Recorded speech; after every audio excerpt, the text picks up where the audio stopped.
Kalau kita berkurban atas nama almarhum, orang yang sudah meninggal, apakah pahalanya mengalir? Mengalir. Mana dalilnya?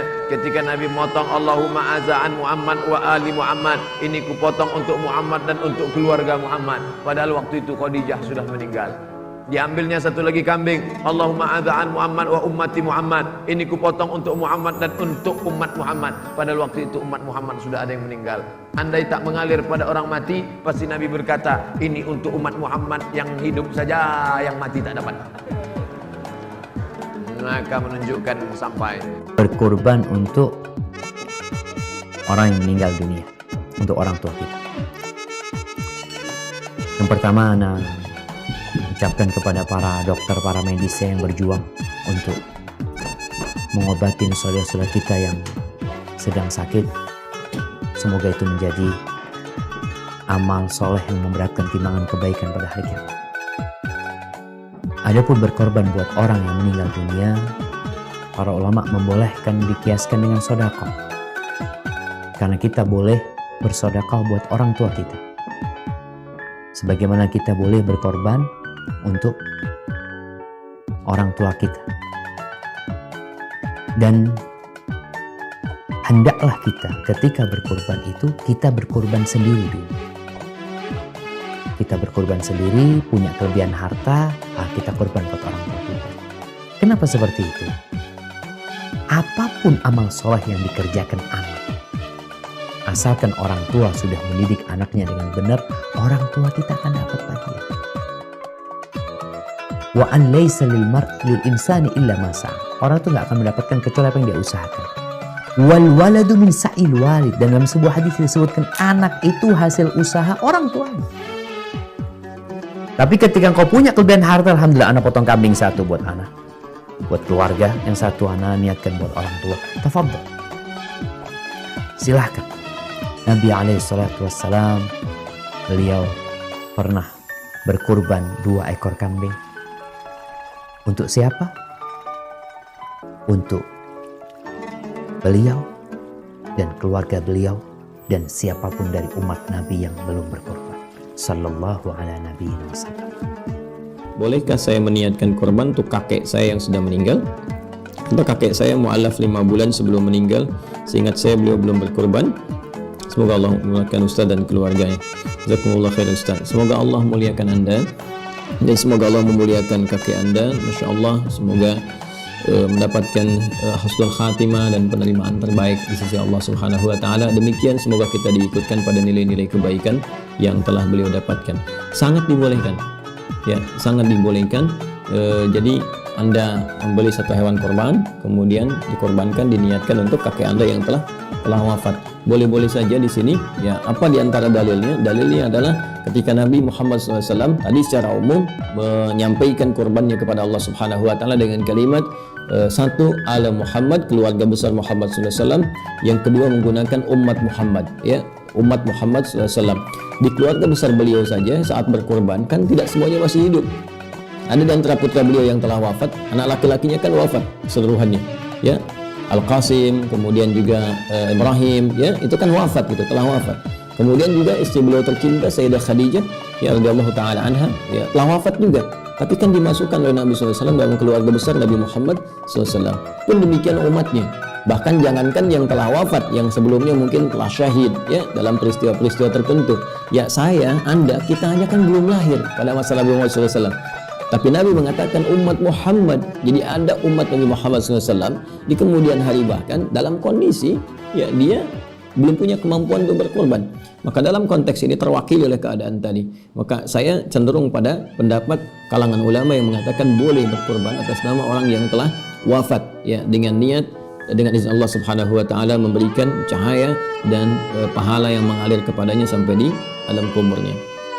Kemudian juga teman-teman yang perlu digarisbawahi dalam masalah kurban, ya, tentang masalah bolehkah seseorang itu berkurban untuk mayit, ya, atau hanya orang yang hidup saja. Ada pendapat Syekh Utsaimin rahimahullah yang saya ingin bacakan di sini. Kata beliau, hukum asal berkurban adalah disyariatkan bagi mereka yang masih hidup. Sebagaimana Rasulullah SAW dan para sahabat, beliau berkurban atas nama diri mereka dan keluarga mereka. Sedangkan apa yang menjadi perkiraan orang-orang bahwa kurban khusus bagi orang yang sudah meninggal dunia tidak ada dasarnya, kata beliau. Namun beliau mengatakan dasar hukumnya tidak ada khusus ya. Namun beliau mengatakan berkurban untuk orang yang sudah meninggal dibagi menjadi 3 macam. Yang pertama, disembelikan kurban untuk mereka yang sudah meninggal karena mengikuti mereka yang masih hidup. Seperti seseorang berkurban atas nama dirinya dan keluarganya dengan niat untuk mereka yang masih hidup dan yang sudah meninggal. Ini boleh dilakukan, kata beliau. Dalil dari pendapat ini adalah kurban Rasulullah SAW untuk dari beliau dan keluarganya, dan di antara mereka ada yang sudah meninggal dunia. Nabi SAW mengatakan ini dan untuk keluarga, di sini umum. Kemudian yang kedua, berkurban untuk mereka yang sudah meninggal dunia karena menunaikan wasiat orang yang meninggal dunia tadi. Misalnya ada seseorang sebelum meninggal dia mengatakan, kalau saya meninggal sebelum Idul Adha ini, tolong ya uang ini disembelikan. Dia wasiatkan, makanya dijalankan. Kemudian yang ketiga, hewan kurban untuk mereka yang sudah meninggal secara terpisah dengan mereka yang masih hidup, sendiri khusus. Misalnya seseorang berkurban atas nama bapaknya atau ibunya atau keduanya yang sudah meninggal. Saya ulangi, misalnya seseorang berkurban atas nama bapaknya saja atau ibunya saja yang keduanya sudah meninggal dunia. Maka hal ini juga masih boleh dilakukan, kata beliau. Para ulama fikih Hanabilah berpendapat bahwa pahalanya akan sampai kepada ahli kubur dan merasakan manfaatnya dikiaskan dengan sedekah atas nama orang yang sudah meninggal dunia. Akan tetapi, beliau mengatakan alasannya, kami tidak berpendapat bahwa hewan kurban hanya dikhususkan atas nama mayit saja termasuk dari sunnah. Karena Rasulullah SAW tidak melakukan kurban salah satu dari mereka yang sudah meninggal dunia secara khusus. Jadi poin ini sebenarnya poin ketiga, berkurban untuk orang meninggal dunia, ada pendapat yang membolehkan. Tapi beliau, Syekh Utsaimin menyampaikan pendapat beliau, mengatakan bahwasanya ini tidak ada dasarnya ya, secara khusus ya. Tapi ada pendapat yang membolehkan. Karena Rasulullah SAW tidak pernah berkurban secara khusus untuk Hamzah pamannya yang sudah meninggal dan orang yang paling dicintai. Demikian juga dengan anak-anak beliau yang meninggal ya. Sementara mereka atau beliau masih hidup, seperti ketiga anak perempuannya, Ruqayyah, Ummu Kalthum dan Zainab radhiyallahu anhunna. Kemudian ketiga anak laki-lakinya ya, Qasim, Abdullah dan Ibrahim. Kemudian radhiyallahu anhum ajma'in. Kemudian juga beliau tidak pernah berkurban untuk istrinya Khadijah. Tidak ada satupun riwayat dinukil, padahal beliau adalah termasuk wanita yang paling dicintai oleh Nabi SAW. Ini pendapat beliau. Cuma memang beliau kembalikan lagi kepada umumnya pendapat tadi yang sudah kita sampaikan. Waalaikumsalam warahmatullahi wabarakatuh. Yang harus difahami pertama dan utama, korban itu adalah satu, dianjurkan, disunahkan setiap tahun, bukan seumur hidup sekali. Setiap bulan haji tiba, disunahkan kita untuk korban. Jadi kesunahan itu tetap saja ada, biarpun Anda berkeinginan korban setiap tahun atau tidak. Tadi katanya kakekku, ayahku ingin korban setiap tahun, dan memang semua orang harus begitu dong, pengen korban setiap tahun. Cuman ini kan sunnah. Di saat tahun ini mampu, tahun depan nggak mampu, nggak ada masalah. Tapi bercita-citalah untuk bisa melaksanakan setiap tahun, seperti sholat duha. Aku pengen setiap hari sholat duha, kan begitu. Tiba-tiba kelewatan, ya nggak ada masalah, wong sunnah. Tapi ya ada penyesalan. Bercita-citalah setiap tahun saya bisa korban. Dan korban pada dasarnya adalah korbanku untukku yang hidup, aku untukku. Kemudian bolehkah kita korban untuk orang yang meninggal dunia? Di sini dibahas oleh para ulama. Apakah aku boleh berkorban untuk ayahku? Misalnya berkorban untuk ayahku. Nah, kalau ini ada, sebagian ulama mengatakan bahasanya boleh kita berkorban untuk orang yang meninggal dunia, baik dia berwasiat atau tidak berwasiat. Kalau dia berwasiat, jelas karena wasiatnya. Tapi ini kita ambil yang paling mudah, boleh kita berkorban untuk orang tua yang telah meninggal dunia. Ini gampangnya, entengannya. Biarpun di sana mengatakan tidak, kalau dia tidak berwasiat tidak perlu dikorbankan.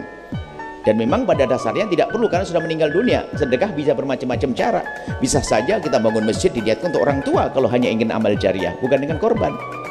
Makanya kita ambil, jadi tidak perlu. Karena kalau bukan tidak perlu, kalau tidak berkorban untuk orang tua nggak ada masalah. Seperti yang bertanya ini sudah mengerti ada orang yang berbeda di dalam hal ini, sehingga kami pangkas supaya nggak ribut dalam hal ini, bahwa kalau Anda ingin berkorban untuk orang tua Anda, maka ulama sebagian mengatakan kalau mereka berwasiat iya, kalau tidak enggak. Nah tadi belum wasiat, tapi hanya berkeinginan Anda dengar, dan memang semua harus berkeinginan. Yang kedua, boleh berkorban untuk orang tua biarpun tidak berwasiat, boleh, dan dapat pahala. Akan tapi mana yang lebih utama? Tentunya Anda berkorban orang tua Anda untuk orang tua Anda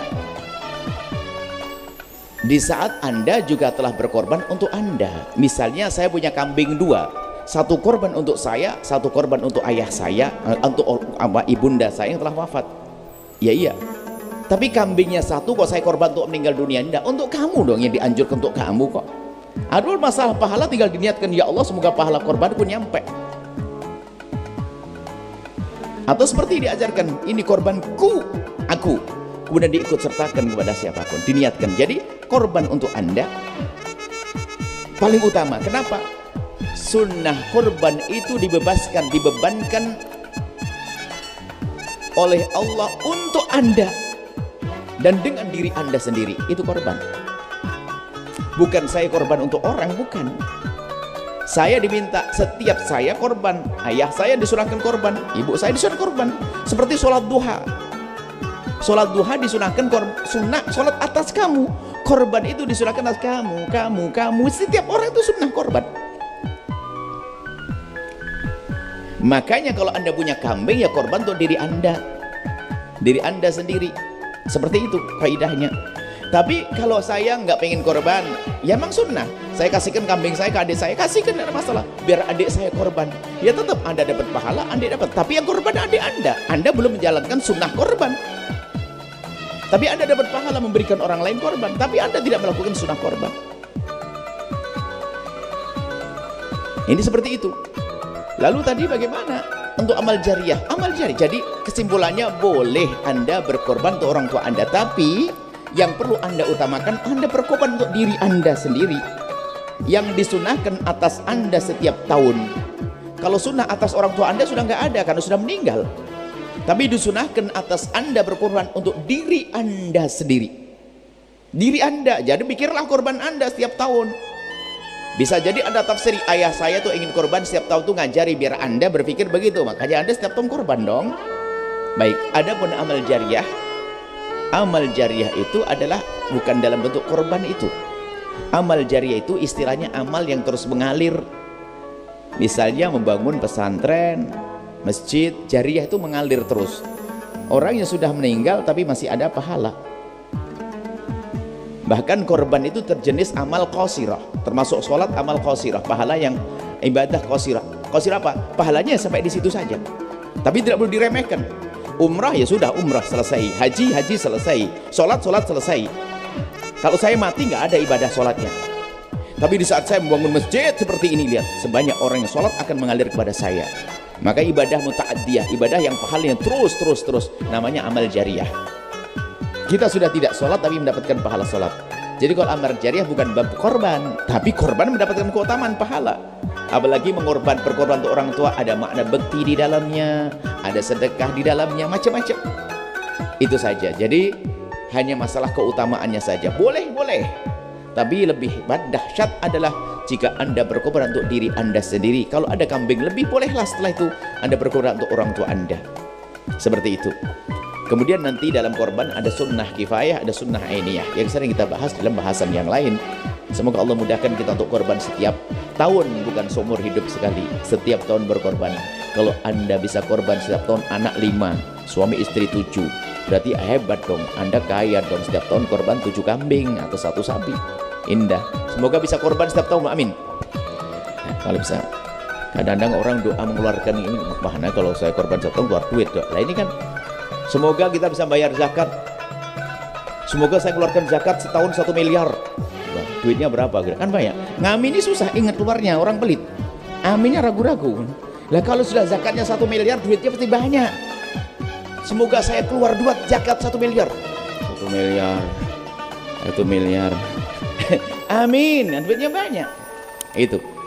Semoga bisa korban semuanya, amin. Bisa naik haji semuanya. Bantu saudara sebanyak-banyaknya. Allah a'lam bishawab. Sahabat Al-Bahjah TV, setelah menyaksikan video ini, jangan lupa bersolawat kepada baginda Nabi Muhammad. Shollu ala Nabi Muhammad. Allahumma sholli alaihi wa ala alihi wa sahbihi.